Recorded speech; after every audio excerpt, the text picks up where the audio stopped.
Jesus says, follow my vision for your life. You are so unique. August 28, 2015. Words from Jesus to Sister Clare, spoken by Jackie.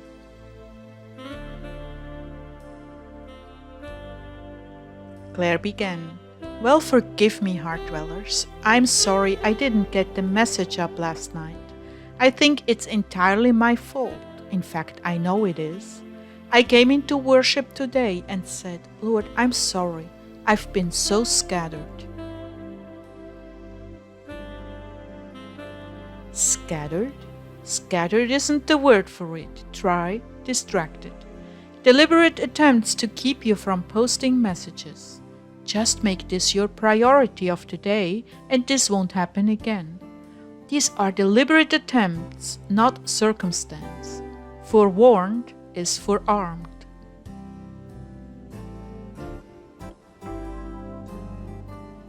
Well, how do I keep this from happening, Lord?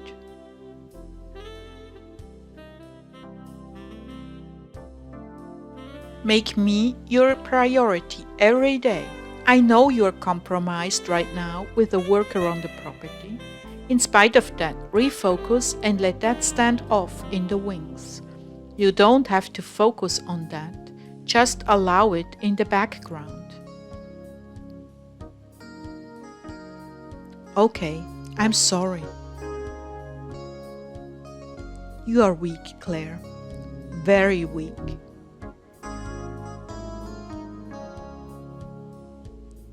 But where I'm weak, you are strong, right? That's right, my love. Lean on me. Again, forewarned is forearmed. Okay.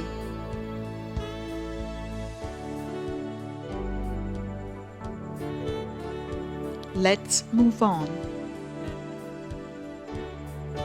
Thank you.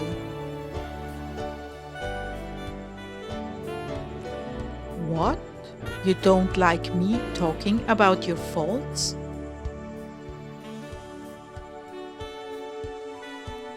You're baiting me, Lord. No, I'm catching a big fish.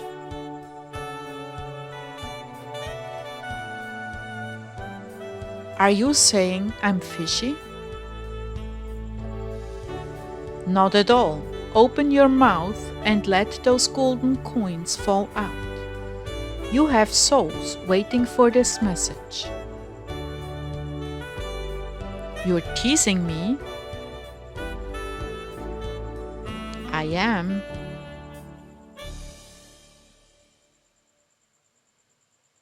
Okay, what would you like to talk about, dear Jesus?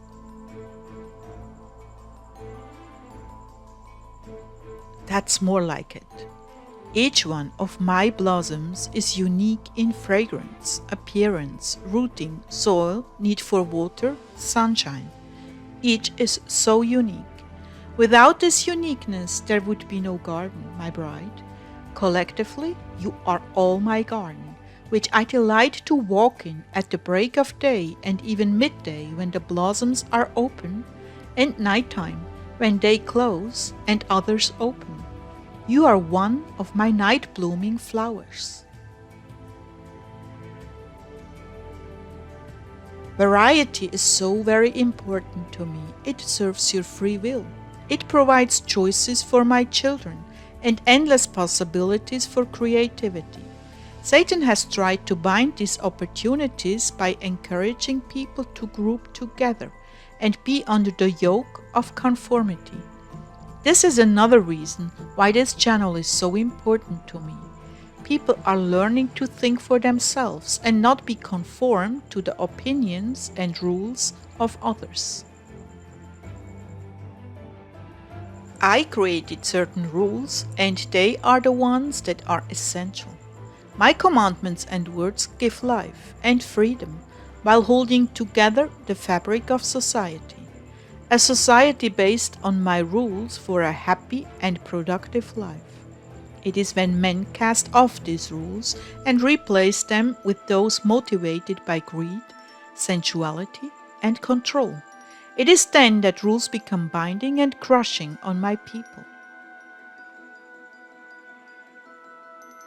My children, do not be yoked to anyone's rules. Yes, you should honor those in positions of responsibility over you, but only when it doesn't contradict me. There is a law of liberty I've given you. It is a law coming from my spirit. It gives life, it protects life, and guides you towards the fulfillment of all that I've ordained you to be. Your individuality is very important to me. It is my heart's desire that you come into the fullness of who you are in me, that all your gifts are brought to perfection and lavished on my body. To that end, I will lead you in paths you have never trodden before. I will take you out into the desert and speak to your heart. I will bring you back to the cities and reveal the movements of men's hearts. I will call you to step out and serve where you have never served before. I will also call you into the quiet place where we commune and bring forth fruit for the kingdom. Don't be afraid of the new, don't avoid change, and don't shy away from the unfamiliar. Rather seek my will above all things and follow where I lead you. You are never alone. Even in the strangest places, I'm there with you. This should bring you comfort when you find yourself away from the security of your home.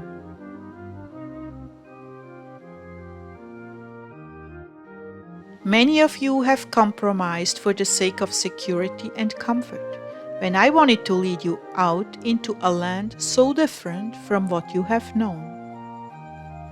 This has made life wearisome and grinding every day.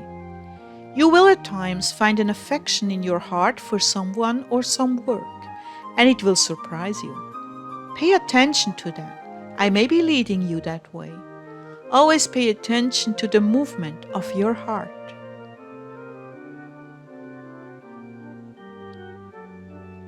When it moves with your flesh, curtail it. When it moves with my spirit, follow it. How do you know the difference? In thousands of years, I have not changed my voice. It is a tender impression, a fragrance that drifts through your soul. It catches you by surprise and you say, "Where did that come from?" It is sweet and peaceable.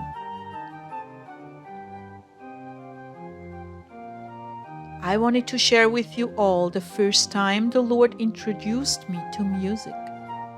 I had been a professional photographer for 25 years. That's what I gave up when I went into missionary work. Music was always something I always listened to and never dreamt I'd have any part in playing it. And then I married a musician and a minister. We were house sitting and our friend had an electric keyboard.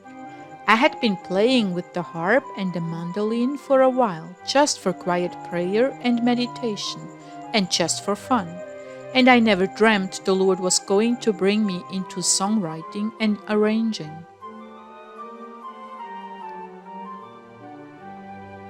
Well, at her house I started playing the keyboard, and some amazing sounds and melodies just flooded out of me.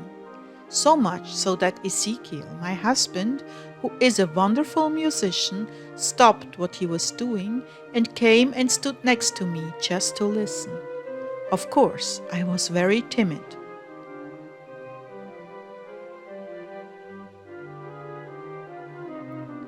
We began to seek the Lord about this. Was it a gift or a distraction? He continued to confirm it was indeed a new direction. At 58 years old? You've got to be kidding, Lord. But no, he wasn't kidding at all.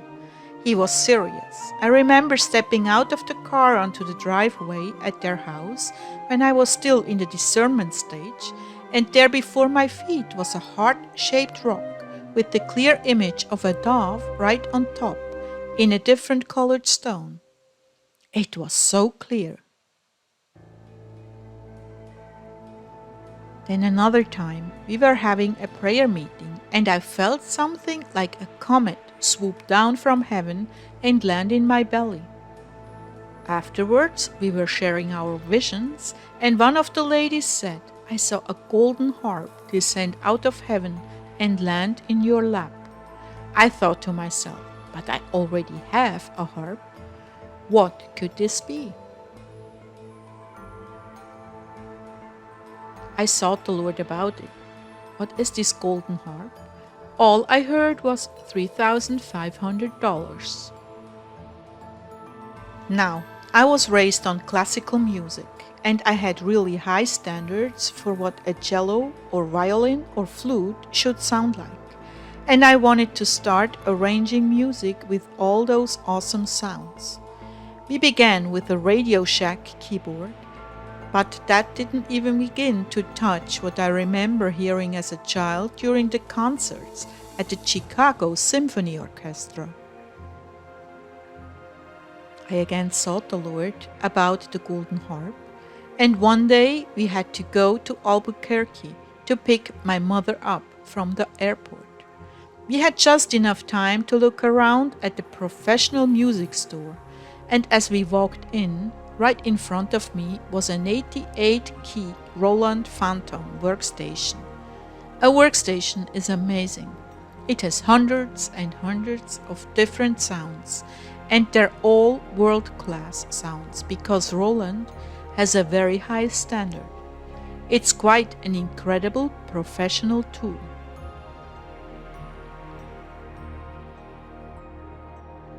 I walked up to it, took a closer look, and there was the price tag. Moving sale. $3,500 marked down from $5,000. I said, "There are my $3,500. Well, it might as well have said 5 million, we were so poor, but I just knew by faith that this was going to be my golden harp. We picked up my mother, had lunch, and I just mentioned it in passing, and she said, "I want to see it." So we all three went and looked. Now my mother, who had her own business and was retired and comfortable, took a bold step and said, "I'll make the down payment." We had 30 days to come up with $3,400. Something inside of me was bursting with life. I could feel this was the beginning of something really special.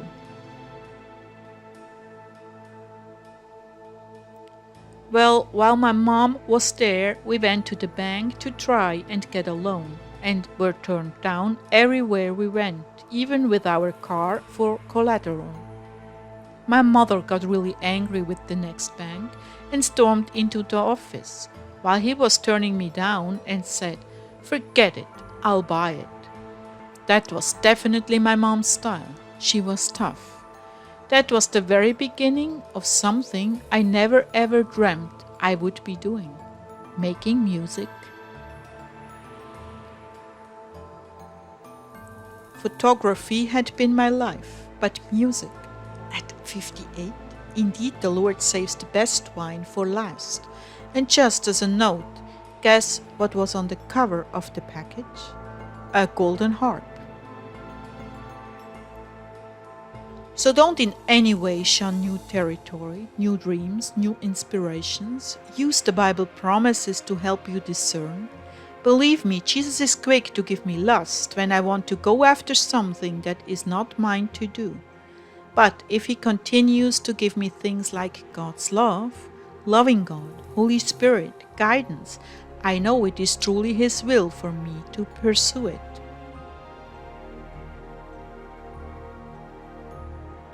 I remember coming back from picking it up. We were living in a 20-foot camper trailer, and I looked at Ezekiel and said, "You know what this means, right?" And he said, "No." And I replied, "That abandoned house on Montoya Street. We're going to get permission to move into it, because our keyboard will hardly fit in the camper. And that's exactly what happened. And we've been here for all these years. Going on 12 years now. So talking about music is really making me miss it. Guys, I really miss making music. Jesus continued, yes, that's a classic example of how I will lead you into a new skill that I've been saving for you.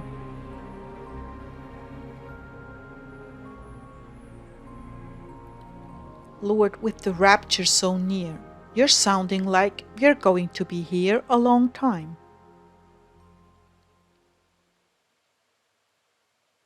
My love, what I begin, I finish. Follow your dreams and you will finish them in heaven, or even when I return with you to earth. Everything I begin, I finish, so don't be alarmed. I'm not at all saying you will be here for years. I'm saying that every day is a new opportunity and it's never too late to follow in my footsteps as I lead you.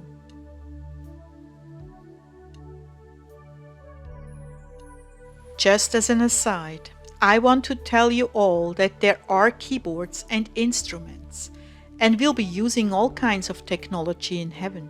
So don't think for 1 minute that you're not going to have anything to play in heaven, because you will.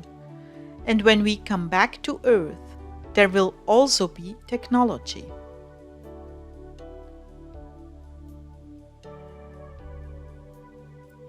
At that point, I was just feeling a little bit, maybe self-pity, I don't know. I said, Jesus, kind of in a pitiful and forlorn whisper. As tears were welling up in my eyes, I was thinking how I really miss singing and playing my keyboard. And I was going to say, Jesus, when will I be able to play my keyboard again? But he intercepted my thought. He lifted my chin and said, I know it won't be long now. I know I see the yearning of your heart, but for now you have chosen the better part. It's coming to you, and it won't be long.